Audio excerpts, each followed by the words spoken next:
मैं Nirmal Kumar Jain, associate professor Sanskrit government college Tonk, BA part second के छात्रों को कालिदास विरचित अभिज्ञान शाकुंतल नाटक के बारे में उन्हें कुछ जानकारी दे रहा हूँ। अभिज्ञान शाकुंतल नाटक जो उनके पाठ्यक्रम में, उसको मैं पढ़ा रहा हूँ। उसी क्रम में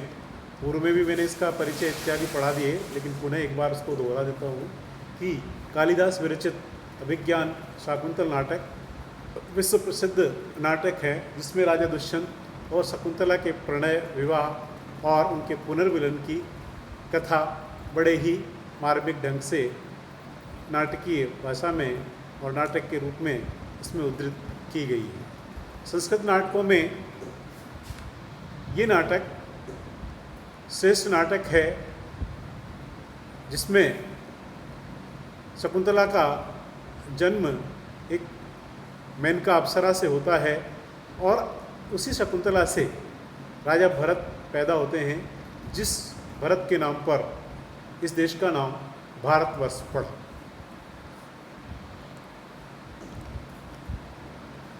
और जैसा है कि इसका नाम है विज्ञान शाकुंतलम,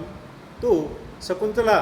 की पहचान के रूप में उनकी मुद्रिका जब राजा को प्राप्त होती है तो वो उसके रूप में पहचान करता है। इसी क्रम में हमने इसका मंगलाचरण इत्यादि पाठ पढ़ लिया और अब हम नाटक के उस ओर बढ़ते हैं, जब कि राजा दुष्यंत जंगल में शिकार करने के लिए एक मृग का पीछा करते हुए आगे बढ़ते हैं और वहाँ पर सारथी कहता है, उस समय में इस नाटक का अभिनय किया जाता है, तो रंगमंच पर राजा दुष्यंत अपने हाथ में धनुष बाण धारण किए हुए अपने सारथी के साथ में प्रवेश करते हैं और उनकी ये मुद्रा भगवान शिव के समान ही दिखाई देती है। इसका कि वर्णन कालिदास ने इस प्रकार से किया है,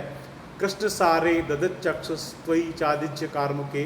मृगानुसारिणम साक्षात पश्यामिव पिनाकिनी। कृष्ण सार मृग पर, ददत डाले हुए, एक टकी लगाए हुए, चक्षु दृष्टि निगाह,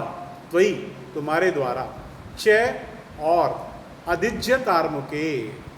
धनुष पर प्रत्यंचा चढ़ाए हुए, मृगानुसारिणम मृग का अनुकरण करते हुए,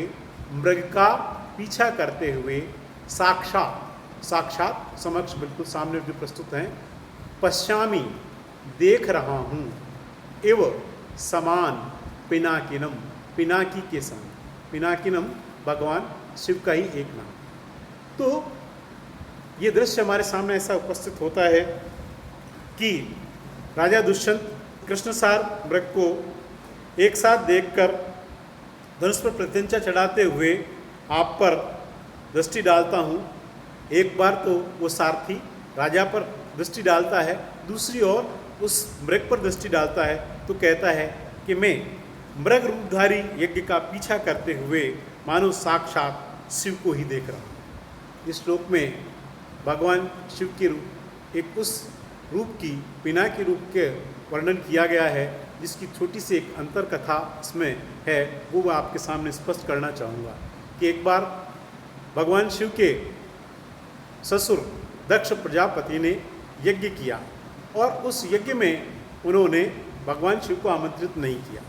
भगवान शिव फिर भी उस यज्ञ में पहुंच गए। पहुंचने पर उनका वहाँ बहुत अधिक अपमान किया गया। अपमान किए जाने पर देवी पार्वती बहुत क्रोधित हुई और उन्होंने अपने शरीर का त्याग कर दिया। उनके शरीर का त्याग करने पर भगवान शिव बहुत अधिक क्रोधित हुए और उन्होंने उस समय में दक्ष का वध कर दिया तथा वो यज्ञ का पीछा करने लगे। तो उस यज्ञ का पीछा करते हुए तो यज्ञ ने उस समय में मृग का रूप धारण कर लिया और भगवान शिव उसका पीछा करते हैं पिनाकी नाम का धनुष धारण करके। और उसी दृश्य को यहाँ पर कालिदास ने अपने इस श्लोक में प्रस्तुत किया है, जिससे कि उनका नाम पिनाक नाम के धनुष को धारण करने वाला पिनाकी पड़ा।